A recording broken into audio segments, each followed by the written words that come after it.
महेंद्र कुमार जैन बिनौली वालों की स्मृति में सुपुत्र हंस कुमार जैन, पुत्र वधू श्वेता जैन, सुपौत्र Himanshu Jain, Rishabh Jain 27 Rishabh Vihar Delhi 92, Mount Litera Zee school Baraut, Chahat enterprises private limited Guwahati Assam.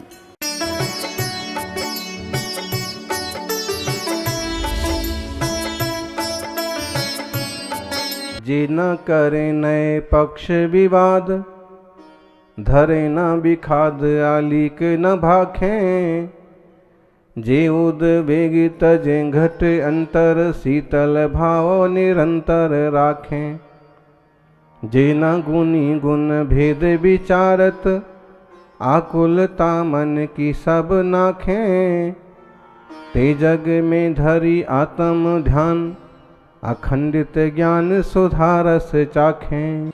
नए पक्ष जानते तो हैं, लेकिन किसी एक नए का पक्ष नहीं लेते हैं। एक पक्ष वाला पंखी कभी उड़ नहीं पाता। ऐसे ही एकांत का पक्ष लेने वाला कोई भी इंसान कभी मोक्ष मार्गी नहीं बन पाता। किसी भी पक्ष को ज्यादा खींचेंगे गड़बड़ हो जाएगा। पंछी एक ही एक पक्ष चलाता रहे और दूसरा उसका पैरालिसिस हो जाए तो उड़ पाएगा। दूसरे का उपयोग ही ना करे, कहां तक पहुंचेगा? पक्षपात मतलब पक्षाघात। पैरालिसिस जैसे वाले व्यक्ति की हालत है ना, वैसे एकांतवादी की। सर्वथा निश्चय ने पकड़ लिया, व्यवहार का लोप कर दिया। मुनि कहां होते हैं? महाव्रत तो जो है पुण्य की क्रिया है, अणुव्रत जो है वो पुण्य की क्रिया है, जड़ की क्रिया है। और इस तरह से सर्वथा आश्रव का कारण बता करके संबर और निर्जरा का इस मार्ग को विरोधी बना दे। अरे मुनि राजों की दशा, सुश्रावकों की दशा जो है वह तो आश्रव बंध की विरोधनी दशा है। संबर निर्जरा के लिए सहयोगी मार्ग है। इसलिए सर्वथा किसी बात का कथन करना, संयम का, साधना का निषेध करना, उपवास का मखौल उड़ाना, ये कोई बुद्धिमानी नहीं है। जिन वाणी ने कहा है ये सब, ये मार्ग है। जो जितना सक्षम है उसे भेद विज्ञान करके चौथा गुणस्थान पाने के बाद 5वें, 6ठे, 7वें गुणस्थान की यात्रा की तैयारी करना चाहिए। आचार विचार की शुद्धि रखना चाहिए। कई बार हाथ में धन आता है तो जीवन बिगड़ जाता है। अब पैसा है, अब मस्ती करेंगे। अभी तक तो कुछ नहीं था, सुबह शाम एक बार भोजन कर लिया बस। लेकिन अब है रुपया, होटल में खाएंगे, दोस्तों के संग जाएंगे। भाई ये जो धन आया है, ये तुम्हारा जीवन बिगाड़ने के लिए आया है कि तुम्हारा जीवन उठाने के लिए आया? धन के कारण से जिनका जीवन स्तर गिर गया, आचार विचार बिगड़ गया, ये समझ लो ये धन पापानुबंधी पुण्य था, जो इनको भोग करा करा करके दुर्गति का पात्र बनाता है, बेइज्जती का पात्र बनाता है। और अगर वही धन आपके लिए देवशास्त्र गुरु की सेवा निमित्त बना, तीर्थ यात्रा में निमित्त बना, गरीब और सामान्य लोगों की सहायता में निमित्त बना, खुद का जीवन स्तर ऊंचा उठा करके धर्म ध्यान में निमित्त बना, तो समझ लो पुण्य का पैसा है, आपको आगे बढ़ा रहा है। बहुत समझदारी से कई बार दोस्त आते हैं और हमें गड्ढे में पटक के चले जाते हैं। वे दोस्त नहीं होते हैं, सिर्फ स्वार्थी लोग होते हैं, अपना उल्लू सीधा करते हैं। कई लोग होते हैं, धनी लोगों के बच्चों को, धनी लोगों युवाओं को कुछ लोग कामधेनु गाय समझते हैं। इससे तो दोस्ती रखना है। क्यों? कभी होटल में जाना पड़ता है तो ये बिल चुकाने के काम आता है। कभी कहीं घूमने फिरने जाएं तो इसकी गाड़ी बैठने के काम आती है। इसको नहीं छोड़ना, भले वो इसे किसी भी दृष्टि से पसंद करते हो ना करते हो, लेकिन सिर्फ किस लिए उनको दोस्ती बनाए रखते हैं? ये दुनिया की झूठी दोस्ती, झूठे लोग ऐसी छोरियों के साथ होता है। कोई छोरे केवल अपनी काम वासना पूरी करने के लिए, स्टेटस सिंबल के लिए छोरियों का उपयोग करते।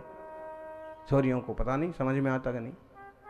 दुनिया में जैसा होता है ऐसे ही कई सारी चालाक छोरियां निकलती हैं, किसी अमीर छोरे को फंसाएंगी, अपनी पूर्तियां करेंगी। संसार इस ढंग से ही चलता है। अब इस ऊल जलूल संसार में, इस कांटे कंकर भरे संसार में कोई सौभाग्यशाली होगा कि जो अपने आप को बचाए रखे और सीधे रास्ते चलता रहे। गृहस्थी में वो भी जाएगा तो भी इस समझदारी से पेश आएगा कि उसका स्टैंडर्ड होगा, उसका नपा तुला नैतिक जीवन होगा। तो कहते हैं कि जो न्याय का पक्ष नहीं लेते हैं, जो विवाद नहीं करते हैं, जो विषाद नहीं करते हैं, जो झूठ नहीं बोलते हैं, अलीख ना भाखें, उद्वेग नहीं करते हैं। बहुत कुछ लोग होते हैं उद्वेग में रहते हैं, चीखते हैं, चिल्लाते हैं, परेशान रहते हैं, परेशान करते हैं। और शीतल भाव निरंतर रखें। कैसे भाव रखना चाहिए? हमेशा शीतल भाव, चंचलता ही चंचलता।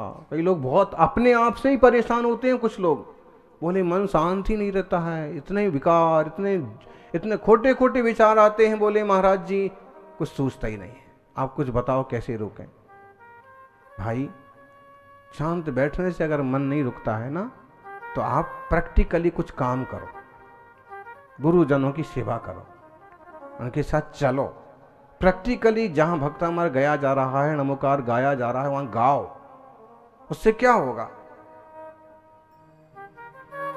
माहौल वैसा होने से और शब्द आदि के उच्चारण के कारण से आपको एक दिशा मिलेगी। खाली पीले बैठे हैं ना तो क्या क्या आएगा दिमाग में।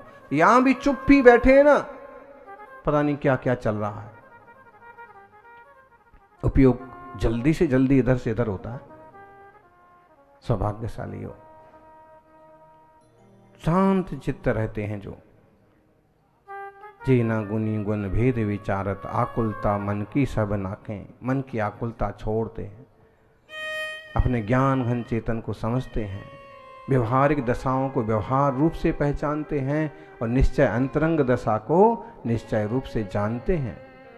और अखंडित ज्ञान सुधारस को चखने का उद्यम जो करते हैं, वे धन्य हैं आत्म।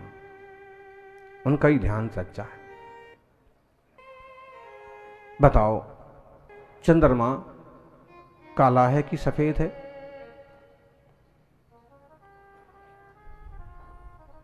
चंद्रमा श्वेत है कि श्याम है?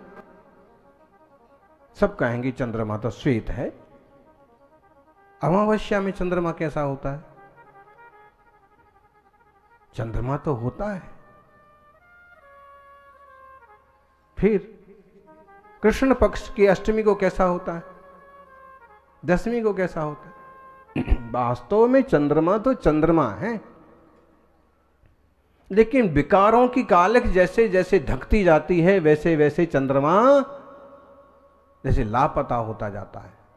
ऐसे ही हमारी आत्मा पर विकारों की कालख पुती जाती है, पुती हुई है जैसे जैसे वैसे वैसे।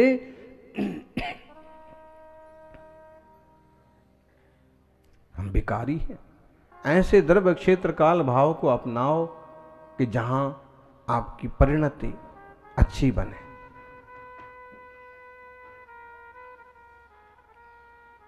परिणामों को संभालो, परिणति संभल जाएगी।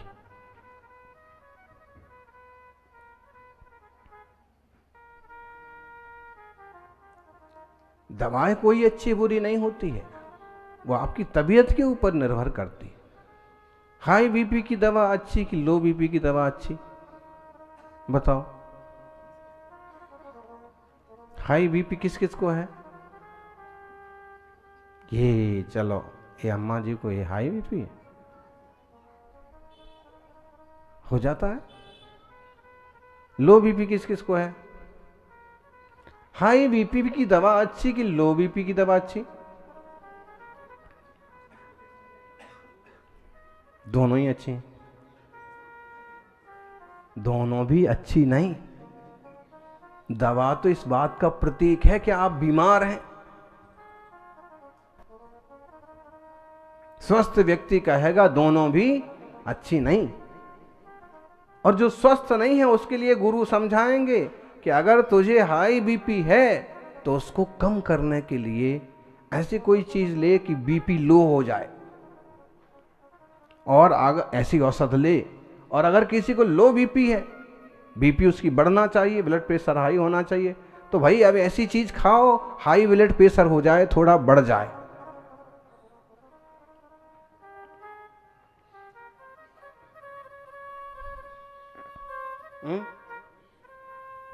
भाव समझ ना, निश्चय और व्यवहार न्याय, कौन सा न्याय अच्छा? कभी कभी पक्ष लेने वाले कहेंगे निश्चय न्याय अच्छा, वस्तु की शुद्ध दशा का कथन करता है। निश्चय न्याय बहुत बढ़िया है, क्योंकि वह वस्तु की विशुद्ध दशा का कथन करता है।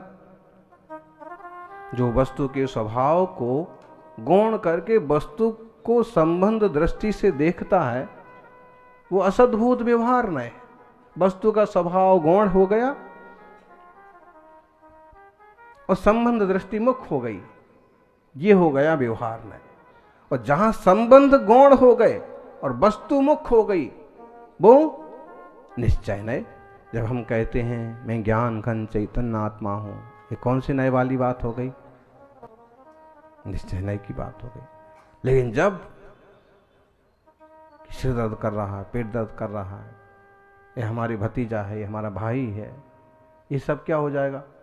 व्यवहार है। अपने शरीर को ही, आज मुझे सर्दी खांसी हो गई, गर्दन में खिचखिच हो गई, ये क्या हो गया? सब यही देह और जीव को एक मान करके कोई बात कर रहे हैं आप, व्यवहार हो गया।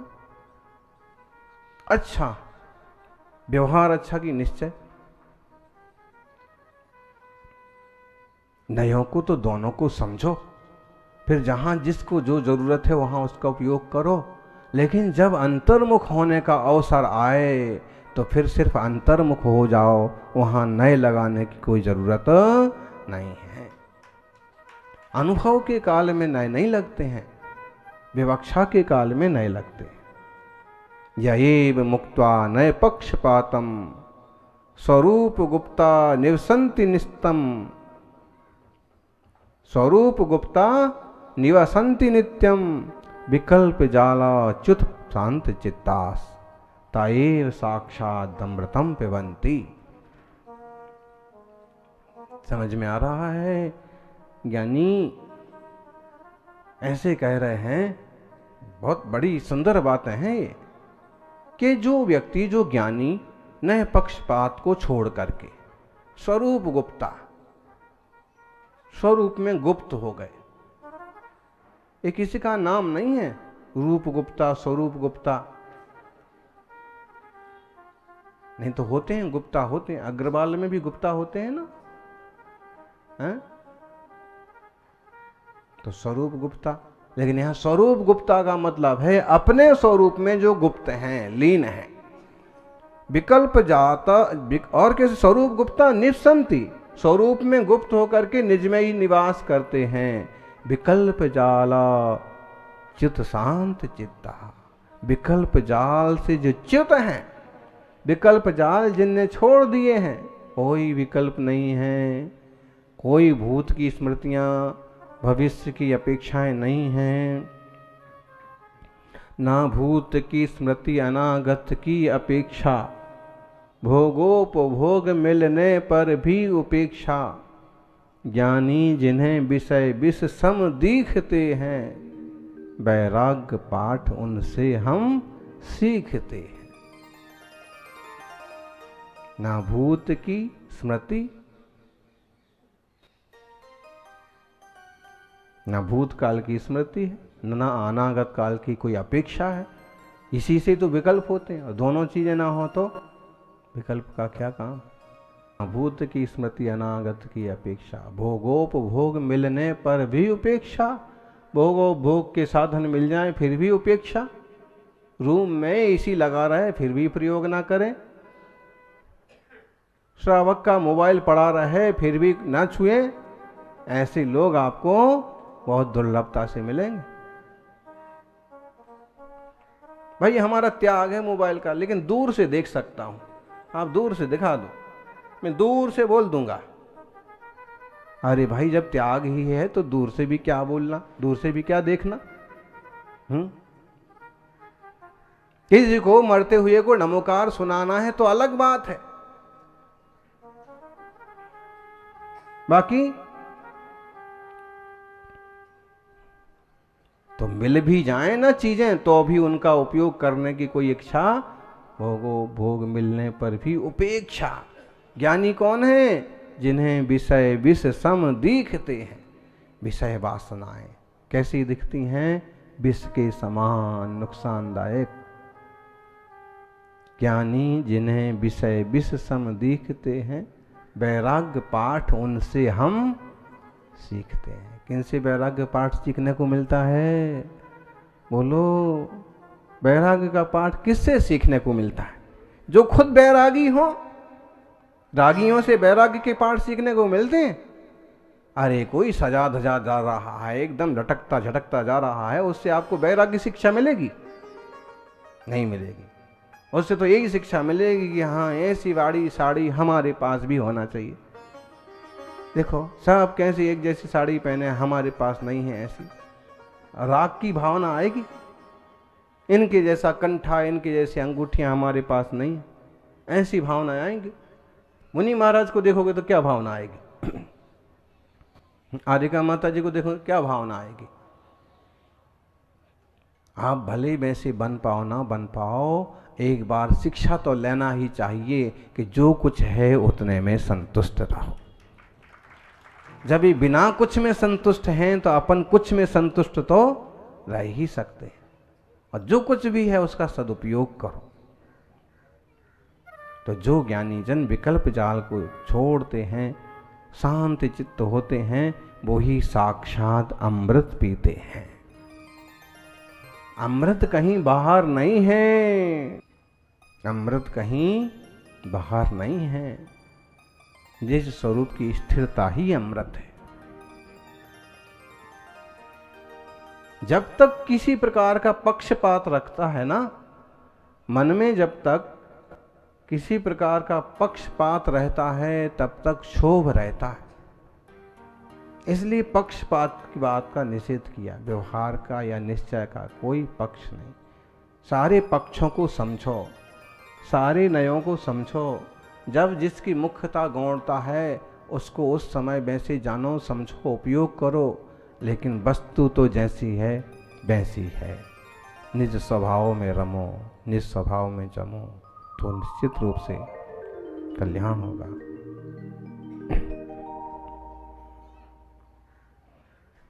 पक्षपाती शांत नहीं रह पाते, चंचलता बनी रहती है।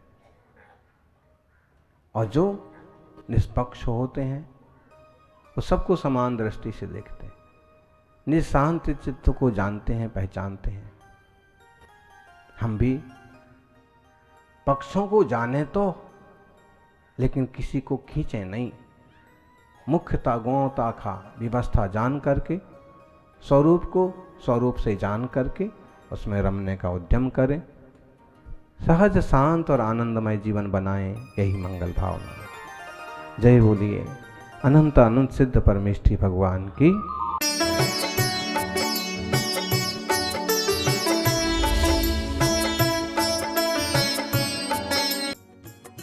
इस कार्यक्रम के पुण्यार्जक थे स्वर्गीय श्रीमती सरला देवी, धर्मपत्नी स्वर्गीय श्री महेंद्र कुमार जैन। बिनौली वालों की स्मृति में सुपुत्र हंस कुमार जैन, पुत्र वधू श्वेता जैन, सुपौत्र Himanshu Jain, Rishabh Jain, 27 Rishabh Vihar, Delhi 92, Mount Litera Zee school Baraut, Chahat enterprises private limited, Guwahati, Assam.